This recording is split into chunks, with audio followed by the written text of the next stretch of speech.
महाराष्ट्रातील सर्व विद्यार्थी पालक शिक्षक यांना मनापासून नमस्कार। आपल्या सर्वांनाच प्रतीक्षा होती की एनएमएस चे फॉर्म कधी निघणार आहेत, कारण गेल्या वर्षी बरेच लवकर एनएमएस चे फॉर्म आले होते, परंतु यावर्षी एनएमएस चे फॉर्म भरायला कधी सुरुवात होईल, परीक्षा किती तारखेला होईल, अशा बऱ्याच बाबी प्रत्येक पालकांच्या आणि प्रत्येक विद्यार्थ्याच्या मनामध्ये चालू होती।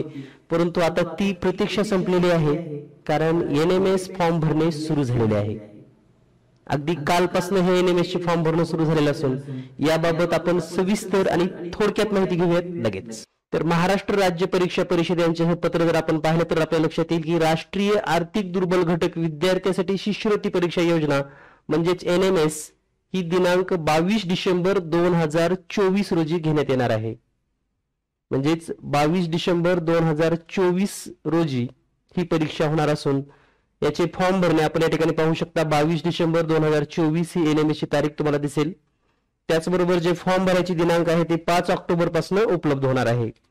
याबाबत जर आणखी माहिती घेतली आपण तर आपल्या लक्षात येईल की एनएमएस परीक्षा 8वी अखेर आर्थिक दुर्बल घटकातील प्रज्ञावान विद्यार्थ्याचा शोध घेऊन बुद्धिमान विद्यार्थ्यांना सर्वोत्तम शिक्षण मिळण्याच्या दृष्टीने एक आर्थिक सहाय्य हा एक मुख्य उद्देश आहे आणि संपूर्ण भारतातून 1 लाख विद्यार्थ्यांना ही शिष्यवृत्ती मिळते। महाराष्ट्रामध्ये याची या ठिकाणी संख्या आपण पाहणार आहोत। तर 22 डिसेंबर 2024 रोजी ही परीक्षा घेण्यात येणार असून पात्र उमेदवारास दरमहा 1000 रुपये म्हणजे वर्षाला 12,000 रुपये शिष्यवृत्ती दिली जाते। या परीक्षेसाठी जे विद्यार्थी फॉर्म भरू शकतात त्यामध्ये शासकीय आणि शासन मान्य अनुदानित स्थानिक स्वराज्य संस्थेतील इयत्ता 8वी मध्ये शिकत असलेल्या आणि खालील अटी पूर्ण करणाऱ्या विद्यार्थ्यांना परीक्षेत बसता येतं। त्यामध्ये आई वडिलांचं उत्पन्न 3,50,000पेक्षा कमी असावे किंवा ते नोकरीमध्ये नसावेत। त्यानंतर इयत्ता 7वी मध्ये किमान 55% गुण मिळवून उत्तीर्ण झालेला असावा। त्याचबरोबर एससी आणि एसटी समाजाचे विद्यार्थी असतील तर 50% गुण उत्तीर्ण असेल तरी त्याला बसता येतं। त्यानंतर खालील विद्यार्थी सदर परीक्षेस बसू शकतात परंतु शिष्यवृत्तीसाठी पात्र ठरत नाहीत। म्हणजे परीक्षेला बसता येतं जसे की विनाअनुदानित शाळेतील विद्यार्थी, केंद्रीय विद्यालयातील विद्यार्थी, जवाहर नवोदय विद्यालयात शिकवणारे विद्यार्थी, शासकीय वसतिगृहाच्या सवलती किंवा इतर बाबी मिळणारे, त्याचबरोबर सैनिक शाळेतील, म्हणजे यांना फक्त परीक्षा देता येते परंतु शिष्यवृत्ती मिळत नाही। परीक्षेचे जर शुल्क पाहिले आपण तर 5 ऑक्टोबर ते 4 नोव्हेंबर या कालावधीमध्ये 120 रुपये फी आपल्याला भरता येते आणि पुढे 5 तारखेपासून जर 11 म्हणजे उशीर झाला कदाचित कोणाला तर 240 रुपये फी भरून आपण फॉर्म भरू शकतात आणि 10 तारखेच्या नंतर पुढे जर काही उशीर झाला तर 14 तारखेपर्यंत म्हणजे पुढे 5-5 दिवस तर जवळपास 360 रुपये या ठिकाणी फी भरावी लागते। त्यानंतर परीक्षेचे विषय तर सर्वांनाच माहित आहेत, मेंटल ॲबिलिटी टेस्ट आणि शालेय क्षमता चाचणी। तर मेंटल ॲबिलिटी टेस्ट म्हणजेच मॅट 90 गुण आहेत, 90 प्रश्न आणि 90 मिनिटांमध्ये हा पेपर सोडवायचा असतो। त्याचबरोबर जर आपण पाहिलं शालेय क्षमता चाचणी हे पण 90 गुण, 90 प्रश्न आणि 90 मिनिट वेळ। यामध्ये परीक्षेसाठी जे विषय आहेत यामध्ये मॅट ही पूर्ण बुद्धिमत्ता चाचणी असून यामध्ये बुद्धिमत्तेचेच 90 प्रश्न विचारले जातात आणि दुसरा जो घटक आहे तो म्हणजे शालेय क्षमता चाचणी। यामध्ये विज्ञान 35 गुण, समाजशास्त्र 35 गुण आणि गणित 20 गुण। तर अशा प्रकारे ही परीक्षेची तयारी करत असताना आपल्याला बाकी जनरल सूचना आहेत, परंतु सर्वात महत्त्वाचं आहे की मग ही परीक्षा देत असताना आपण कोणती पुस्तकं वाचावीत म्हणजे आपला रिझल्ट परफेक्ट येईल किंवा 100% आपण धारक होत। तर विद्यार्थी मित्रांनो पहा, आपण आताच पाहिलं नोटिफिकेशन, परीक्षा अगदी जवळ आली आणि या कमी वेळेमध्ये जर तुम्हाला चांगला अभ्यास करायचा असेल किंवा तुम्ही यापूर्वी एखादं पुस्तक वापरलात आणि आणखी तुम्हाला संधी आहे किंवा सराव करायचा आहे तर त्यासाठी मी काही दर्जेदार पुस्तकं सांगणार आहे। तुम्ही जर या पुस्तकातून अभ्यास केला तर त्यासारखीच प्रश्न परीक्षेमध्ये विचारले जातात।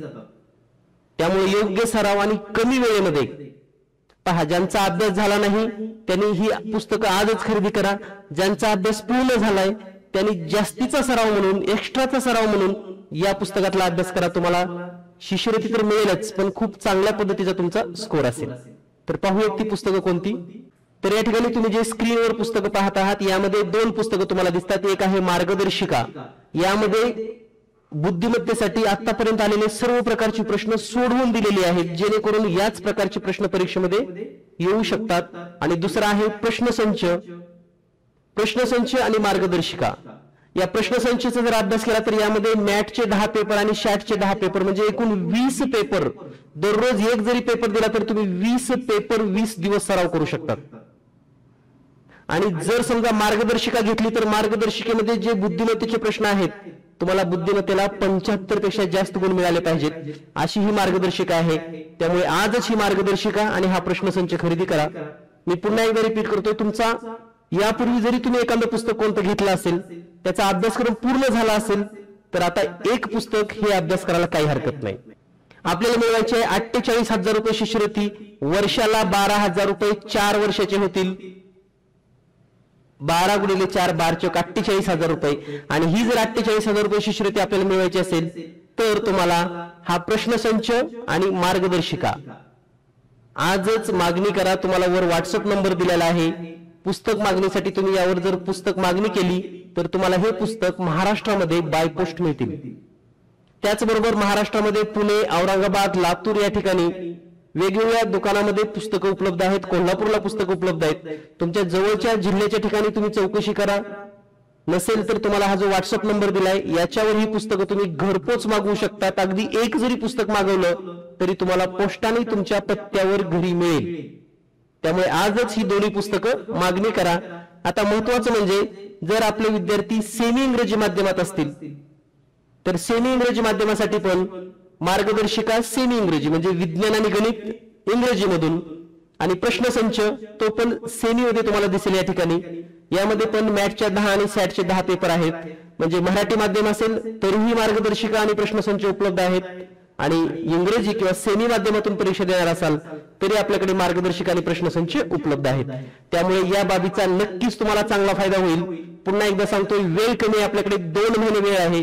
आणि या 2 महिन्यामध्ये जर तुम्हाला चांगला स्कोर करायचा असेल, चांगला स्कोर म्हणजे किमान NMS ला 180 पैकी 130 पेक्षा जास्त जर स्कोर असेल तर तुम्हाला 100% शिष्यवृत्ती मिळेल.